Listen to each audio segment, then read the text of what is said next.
Kada sam počeo zalijevati cvijeće, cvjetalo je čak i po zimi. Moja baka to radi već 74 godine i prezadovoljna je. Pepeo je odlično gnojivo za tlo.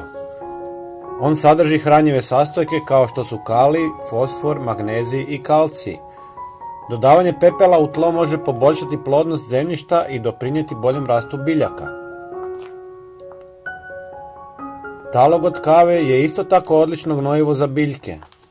On sadrži različite hranjive sastojke kao što su azot, kalij, fosfor, magnezij i druge mineralne materije koje su korisne za biljke.